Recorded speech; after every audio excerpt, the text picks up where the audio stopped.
You just bought a smart lock that's supposed to work with your existing setup. You get it home, scan the box, download the app, and then nothing.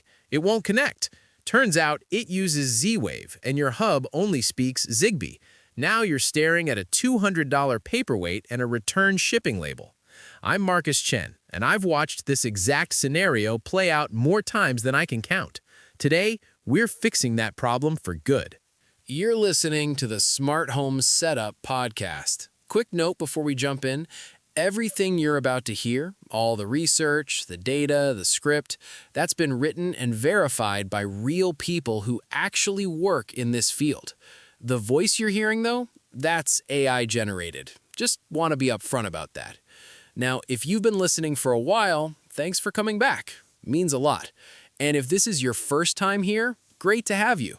We drop new episodes every Monday, Wednesday, and Friday, breaking down smart home tech in ways that actually make sense when you're standing in your living room trying to get stuff to work.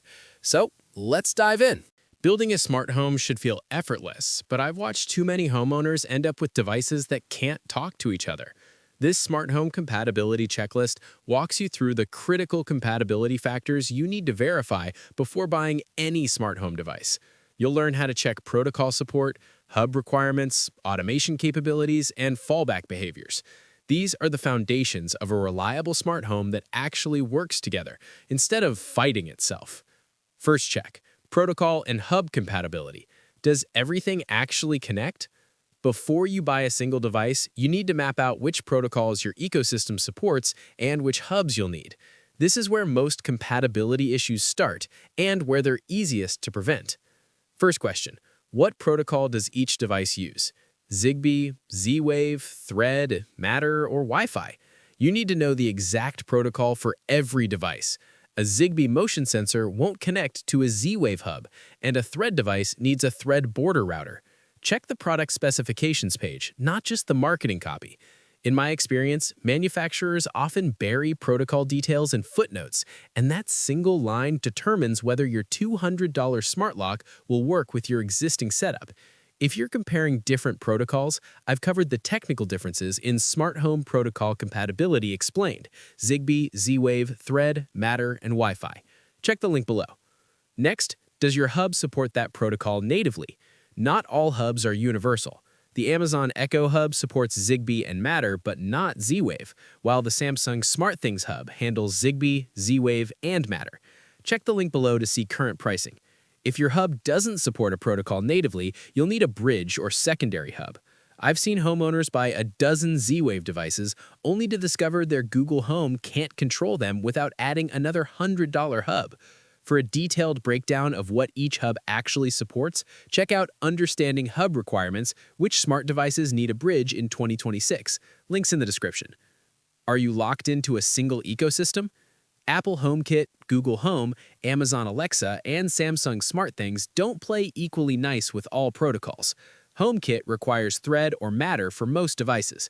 Older devices use Wi-Fi with HomeKit certification. Google Home works with Zigbee, Matter, and Wi-Fi. Alexa supports Zigbee and Matter. SmartThings is the most flexible with Zigbee, Z-Wave, and Matter support. If you want to switch ecosystems later, Matter devices give you that flexibility. Proprietary protocol devices keep you locked in. Do you need multiple hubs for different protocols? A mixed protocol home requires multiple hubs unless you're using Matter.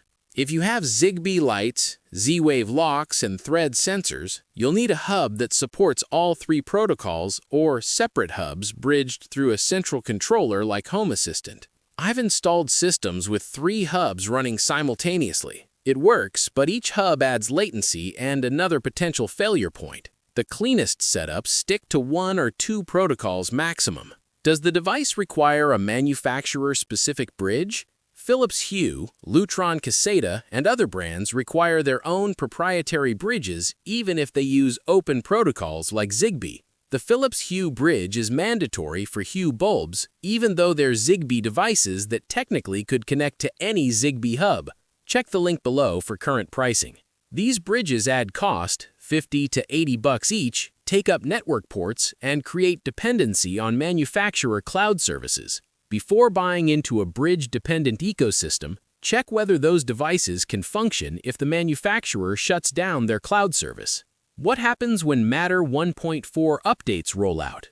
Not all Matter devices automatically support Matter features. You need firmware updates, and not all manufacturers commit to long-term support. Matter 1.4 added enhanced energy reporting and better multi-admin support, but older Matter 1.2 devices may never receive those capabilities. Check the manufacturer's update policy before buying. I've worked with devices that never received a single firmware update after launch, leaving them frozen with day-one bugs. If you're planning a Matter migration, how to migrate your smart home to Matter 1.4 without breaking automations covers the update process in detail. Links below. Is there a mandatory cloud dependency? Some devices require constant internet access to function, even for local automation. Wi-Fi smart plugs from certain manufacturers won't respond to commands if your internet drops, even though your local network is fine. Zigbee and Z-Wave devices typically operate locally through the hub, making them more reliable during outages. Matter devices should work locally, but implementation varies by manufacturer. Test this before you buy dozens of devices. Disconnect your router and see if your existing smart home still responds. Can you verify compatibility before the return window closes? You have 14 to 30 days to test real-world compatibility. Use that time to stress test device interactions, not just basic functionality. Connect the new device, create automations with your existing devices, and watch for failed commands, delays, or conflicts. I've seen Zigbee devices that technically paired but created interference that knocked other devices offline. Don't assume compatibility works just because pairing succeeded. Now let's talk about automation logic and cross-device triggers. Will your rules actually work? Protocol compatibility isn't enough. You need to verify that devices can trigger each other and that your automation platform supports the logic you need. This is where theoretical compatibility meets practical usability. What automation platform will you use? Native ecosystem apps like Google Home, Alexa, Apple Home offer simple automations but limited logic, while Home Assistant and Habitat provide complex conditional triggers. Google Home supports basic if-then rules. If motion sensor hallway equals detected, then hallway light turn on at 100% brightness. But it struggles with complex conditions. If motion sensor hallway equals detected and sun is below horizon and bedroom light state equals off and time between 10 p.m. and 6 a.m., then hallway light turn on at 20% brightness. That second example requires Home Assistant or a similar platform. Before buying devices, confirm your automation platform supports the logic you need. I've helped homeowners migrate to Home Assistant after hitting Google Home's automation ceiling. That migration took over 20 hours of rebuilding rules. Can devices directly trigger each other? Some protocols support direct device-to-device communication without hub involvement, reducing latency. Zigbee allows direct binding, where a button can control a bulb with 50 to 100 milliseconds response time, even if the hub crashes. Z-Wave supports associations for similar functionality. Wi-Fi devices always route through the hub or cloud, adding 200 to 500 milliseconds latency. If you want instant response for critical triggers like motion-activated lights, direct binding is essential. Not all devices support this. Check for Zigbee binding or Z-Wave association in specifications. What's the expected latency for your automation chain? Local automations typically execute in 100 to 300 milliseconds. Cloud automations take 500 to 2,000 milliseconds, and cross-protocol automations add 200 to 500 milliseconds per protocol translation. A simple automation, if Zigbee motion sensor detected, then Zigbee light turn on, executes in about 150 milliseconds if both devices are on the same Zigbee network with direct binding. But this automation takes 1,500 to 3,000 milliseconds. If Wi-Fi camera person detected, then cloud API call to manufacturer, then hub receives trigger, then Z-Wave locks. It takes longer because it routes through cloud services and crosses protocol boundaries. Map out your automation chains and calculate total latency. Security automations over 1,000 milliseconds feel sluggish and unreliable. For detailed latency testing methods, check out How to Test Smart Device Response Times and Latency Across Protocols. Links below. Are there automation count limits? Most ecosystems limit how many automations you can create. Google Home caps you at around 100 routines. Alexa allows more but slows down with complex rule sets. And Apple Home starts struggling around 150 automations. Home Assistant and Habitat have no hard limits, but performance degrades with poorly optimized rules. Before committing to a platform, check community forums for reports of automation limits. I've helped clients who hit Google's cap and had to delete essential automations to add new ones. Can you create conditional logic with multiple triggers? And/or logic support varies dramatically across platforms. Google Home supports basic AND conditions, but struggles with OR logic. Alexa handles simple OR conditions, but nested conditionals require workarounds. Home Assistant supports full Boolean logic. If motion sensor 1 or motion sensor 2 and time between sunset and sunrise and climate temperature less than 18 degrees Celsius, then turn on heater. If you need complex logic, verify your platform supports it before buying sensors and devices specifically for that automation. I've watched homeowners try to build presence detection with multiple motion sensors only to discover their platform can't handle trigger if any sensor detects motion. What fallback behavior happens when automations fail? Devices should default to safe states when communication fails. Lights should stay in their last state, not turn off during an outage. Locks should remain locked, and thermostats should maintain reasonable temperatures. Test this explicitly. Unplug your hub or router and observe what happens. Some cheap Wi-Fi devices completely freeze without cloud access, requiring manual intervention. Zigbee and Z-Wave devices typically continue working based on their last command, which is safer. For a comprehensive guide to failure modes, I've written Smart Device Fallback Behavior Checklist. What happens when Wi-Fi or hubs fail? Check the link below. Can you export and back up your automation rules? Proprietary platforms often make it impossible to export your automation logic. If you switch ecosystems, you'll rebuild everything from scratch. Home Assistant stores rules in YAML files you can back up and version control. Habitat allows rule export. Google Home, Alexa, and Apple Home keep your automations locked in their cloud with no export option. After 500 installations, I've learned that this is one of the most painful hidden costs. Clients who spent months refining automations lose everything when switching platforms. Moving on to device-to-device interference and network congestion. Will they fight each other? Even perfectly compatible devices can interfere with each other when sharing limited wireless spectrum or network bandwidth. These issues show up weeks after installation when you've added enough devices to saturate your network. How many devices can your hub handle simultaneously? Zigbee and Z-Wave hubs typically support 50 to 200 devices, but practical limits are lower.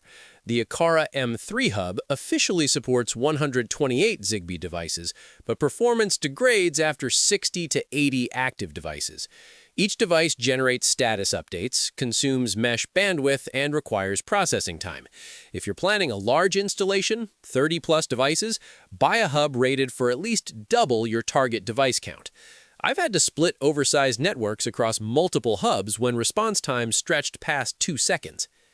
What Zigbee or Z-Wave channel are you using? Zigbee channels 11, 15, 20, and 25 minimize interference with Wi-Fi, while Z-Wave operates on different frequencies entirely. Most Zigbee hubs auto-select a channel during setup, but they don't rescan for cleaner channels as your network environment changes. Use a Wi-Fi Analyzer app to check your Wi-Fi router's channel, then manually set your Zigbee hub to a non-overlapping channel. Channel 11 overlaps with Wi-Fi channels 1 through 6, Channel 15 sits between Wi-Fi channels, and channels 20 through 25 overlap with Wi-Fi channels 11 through 13. For homes with heavy Wi-Fi traffic, Z-Wave avoids this entirely by using 908.42 MHz in the US. That's different from both Zigbee's 2.4 GHz and Wi-Fi. How many Wi-Fi devices can your router handle? Consumer routers struggle with 30-plus simultaneous Wi-Fi devices, and smart home devices generate constant background traffic. Each smart plug, camera, or bulb maintains a persistent connection and polls for updates. If you're building a Wi-Fi heavy smart home, not recommended but common, upgrade to a mesh router system rated for 100+ devices or expect random disconnections. I've seen networks where adding the 10th Wi-Fi bulb caused all the bulbs to become unreliable because the router's connection table filled up. Are you creating mesh network dead zones? Zigbee and Z-Wave rely on mesh networking, where each powered device acts as a signal repeater. Battery-powered sensors don't repeat signals, so you need powered devices like plugs, lights, switches distributed throughout your home to create reliable mesh coverage. One common mistake, installing all your smart plugs in a single room, leaving distant rooms with weak mesh signal. Place at least one powered device every 30 to 40 feet to maintain mesh integrity. If you're troubleshooting range issues, Device Mesh Network Reliability Explained, Zigbee versus Z-Wave versus Thread, covers mesh topology in depth. Links below. Do any devices generate excessive network traffic? Wi-Fi security cameras are bandwidth hogs, consuming 2 to 8 megabits per second continuously while streaming. Add 4 cameras and you're using 32 megabits per second upload bandwidth. That's enough to saturate many home internet connections. Check your internet plan's upload speed, not just download, and calculate total camera bandwidth requirements. For a detailed comparison of local storage versus cloud storage for no subscription security, see local storage versus cloud storage for no subscription security. Complete breakdown. Links in the description. Zigbee and Z-Wave devices generate minimal traffic, periodic status updates measured in kilobytes, making them more network-friendly for high device counts. Are you mixing multiple Zigbee networks? Some devices create their own Zigbee networks that can interfere with each other. The Philips Hue bridge runs a Zigbee network. Your SmartThings hub runs another. If both are active and nearby, they may compete for the same channels, causing packet collisions and dropped commands. Ideally, consolidate onto a single Zigbee network using a hub that supports all your devices natively. If you must run multiple networks, physically separate the hubs by at least 15 feet and manually set them to different channels. Channel 11 for Hue, Channel 25 for SmartThings, for example. What happens during peak usage times? Cloud-dependent devices slow down when many users access manufacturer servers simultaneously. Evenings and weekends are peak times for smart home traffic. Wi-Fi devices controlled through manufacturer apps often experience 1 to 3 second delays during peak hours. Local protocols like Zigbee, Z-Wave, and Thread avoid this entirely because they don't route through external servers. Test your devices during evening hours when you'll actually use them. A device that responds instantly at 2 p.m. might lag at 8 p.m. Let's talk about ecosystem lock-in and future-proofing. Can you escape later? Compatibility isn't just about today's devices. It's about whether you can expand, migrate, or replace parts of your system without starting over. These factors determine whether you're building a flexible system or painting yourself into a proprietary corner. Can you control devices without the manufacturer's app? Matter devices support multi-admin, allowing control through multiple ecosystems simultaneously. An Eve Energy Matter smart plug, check the link below for pricing, can be controlled through Google Home, Apple Home, and Alexa at the same time. You're not locked into Eve's app. Non-Matter devices typically lock you into a single ecosystem. Philips Hue requires the Hue app unless you use the bridge to connect to another platform, and even then, some advanced features only work in the Hue app. Before buying, check whether advanced features require the manufacturer's app or work through standard protocols. What happens if the manufacturer discontinues the product line? Cloud-dependent devices can become e-waste overnight when manufacturers shut down servers.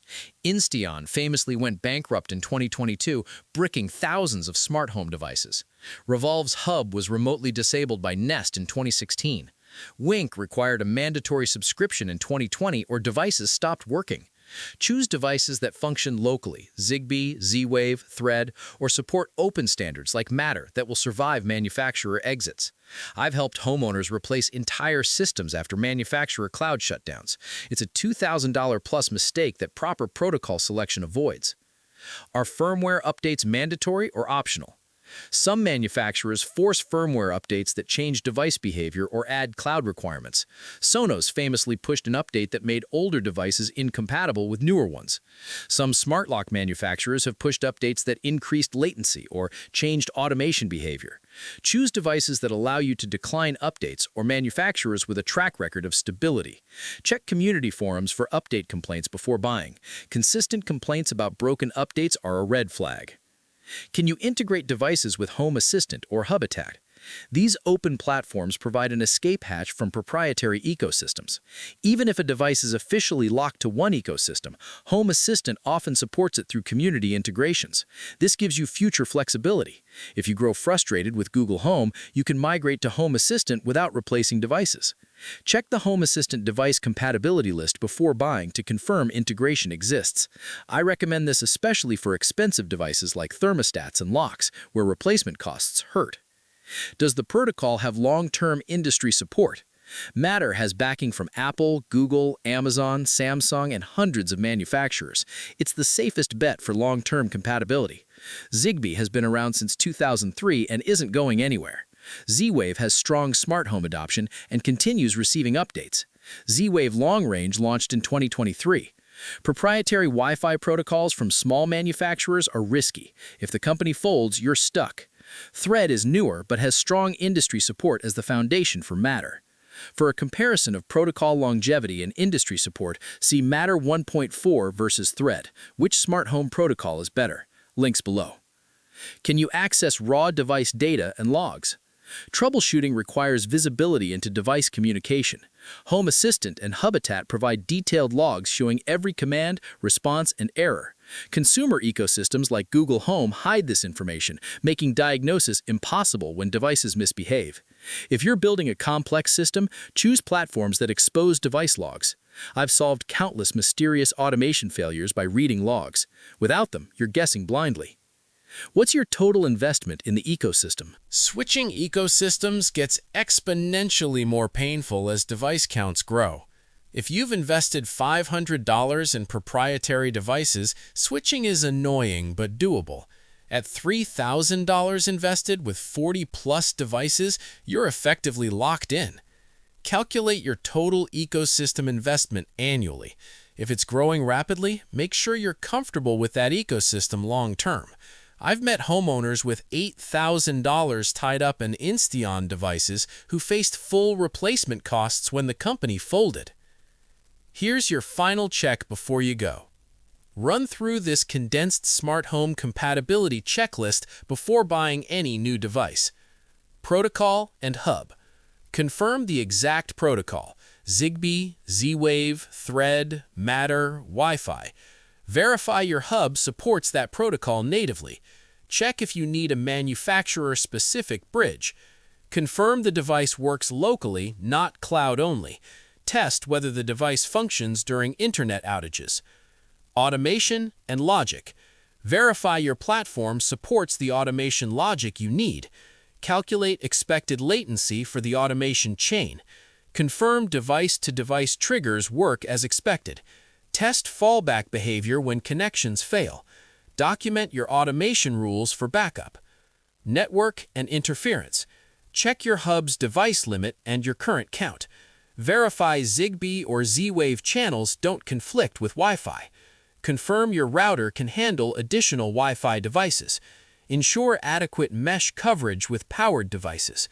Test during evening peak usage hours. Future-proofing.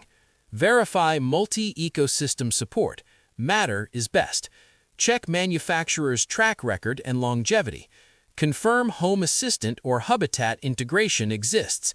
Review firmware update policy and history. Calculate your total ecosystem investment. This checklist prevents 90% of the compatibility issues I see during installations.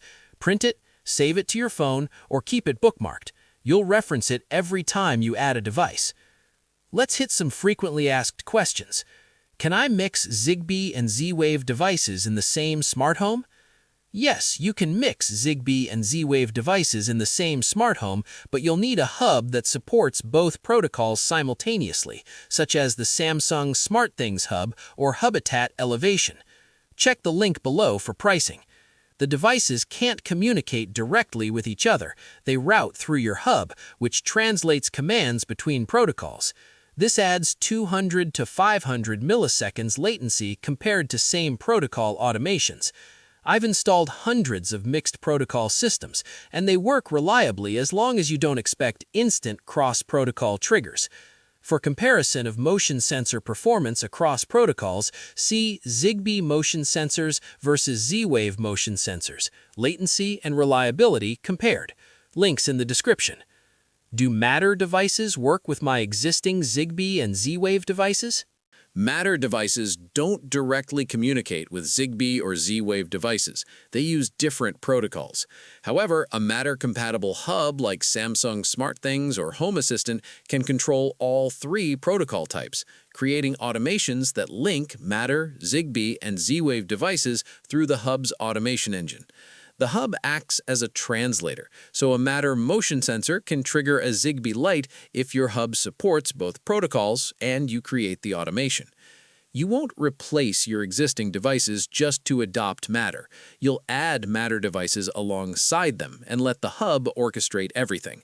For specific Matter device compatibility verification steps, check out Matter 1.4 Compatibility Checklist. Verify device support across ecosystems. Links below.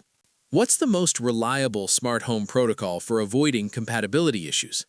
Matter is currently the most reliable protocol for avoiding ecosystem lock-in and long-term compatibility issues because it's an open standard with multi-admin support from every major smart home platform. However, Zigbee has the longest track record since 2003 and the largest device selection, making it the most practical choice for building large, stable systems today.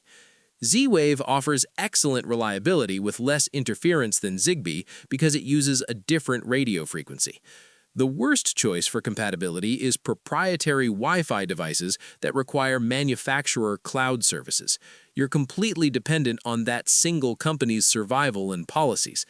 If you're starting fresh in 2026, I recommend focusing on Matter-compatible devices while filling gaps with Zigbee devices from established manufacturers.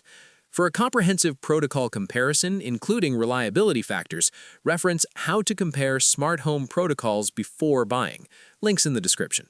Your smart home compatibility checklist is the difference between a system that expands effortlessly and one that fights you at every step. I've seen both outcomes hundreds of times. Homeowners who checked protocol compatibility and hub requirements before buying build reliable systems that last years.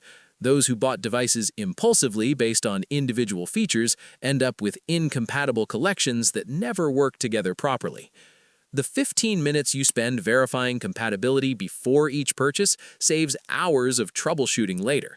Check the protocol, confirm hub support, verify your automation platform can handle the logic you need, and consider long-term ecosystem lock-in. That simple checklist prevents the majority of smart home frustration I encounter in the field.